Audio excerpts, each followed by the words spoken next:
Hello, once again, book nerds. Um, so I'm again doing another book related video after not doing anything book related for a long time. I've decided to make a comeback into doing very book related things on this channel. Talking about writing, talking about writers, talking about authors, talking about books, and doing book reviews, book vlogs, book vlogs, that kind of thing. So, in the spirit of coming back to my roots on this channel of talking about books and writers, I'm going to do a short video about Kelly Link's book, Get in Trouble, by the great Kelly Link. I just finished this. It's a fantastic book, and so far it's the best fantasy book I've read this year. Excuse me. And I've read one other collection of stories by Link called Magic for Beginners, and it was also very good. Kelly Link is one of my favorite fantasy writers. She writes very kind of magical realism type fiction. It's very postmodern. It draws on a lot of elements of fairy tales, fantasy, science fiction, horror, and kind of like bundles them all up into one kind of story. And she writes it very well. Her characters are very realistic. They're very believable. They feel like real people that you would know in these supernatural or otherwise fantastic situations. These very surreal worlds that she creates that, even though they are strange, feel very much lived in. They feel very believable. They feel like real worlds with an intact mythology and rules that keep them from being incoherent or unstable, or keeps them feeling like believable worlds with real rules that these worlds that they follow. Very much like our own world has rules and laws and physics and their own internal reality and their own internal logic. All these worlds she creates, and they're very interesting. And the stories in this book, like everything else I've read by her, take very interesting, sometimes very underdog or outcast type characters and follows them in various situations. The stories in Get in Trouble vary in tone and range, and they're very interesting. The first story, The Summer People, is about a girl who's a caretaker for a mysterious group of entities that she calls the Summer People, that are very much reminiscent of like wood spirits or wood sprites, and they live in a house deep in the woods, and she takes care of them. She brings them things, and in return they give her gifts and items, but there's this kind of weird relationship where she's kind of bound to them, and she can't leave, but in return they give her gifts and trinkets and things that she likes, and she talks this new girl into kind of taking her place so she can finally go off and see the world. Another great story here is called The New Boyfriend, which takes place in a world where people can buy mannequin type boyfriends that feel very realistic, that feel like real boys, that can, you turn them on and they're like robots and they love you.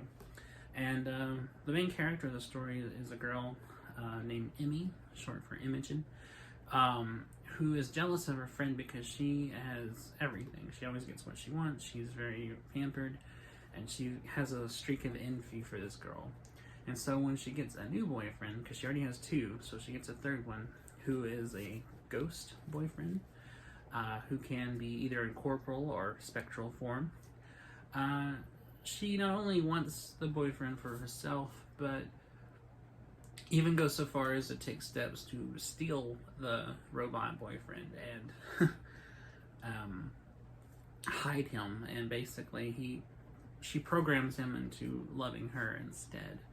And it's a story about her kind of coming to grips with her jealousy and figuring out who she is, figuring out what love is, and kind of figuring out her feelings about everything, and realizing that, her attempt to do this is misguided, and kind of accepting things. My favorite story in here is called Secret Identity, and it's one of the longest stories in here, and it's set in a world where superheroes coexist with ordinary people.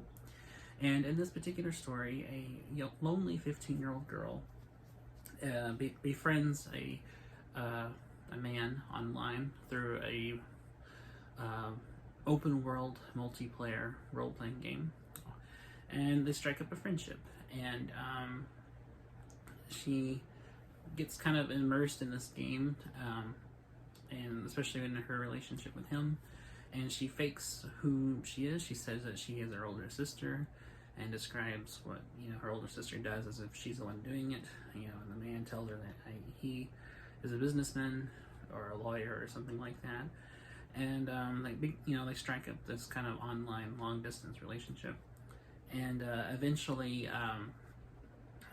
they propose to meet in New York City. I think he's a dentist. I think that's what he says he is. They propose to meet in New York City, and she goes there alone on a bus. And he has a room at a hotel, and she gets in the room, and he's not there. And so she's waiting for him amidst all these superheroes who are doing a convention, and talks to them and about them a lot, and talks about like supervillains and the costumes and kind of the ins and outs and the minutia of the superhero world around them. And he never turns up, and she realizes it was kind of a weird thing to do.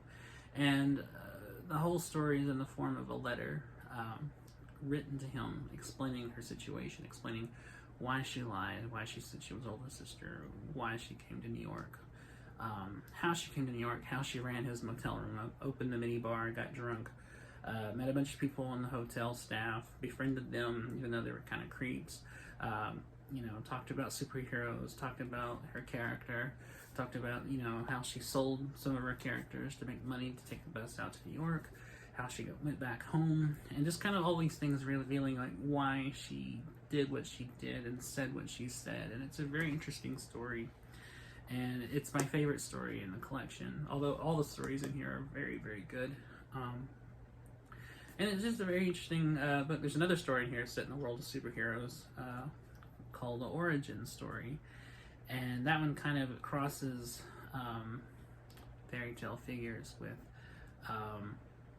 superhero mythology as well. And that one is about a girl who actually does have a relationship with an actual superhero.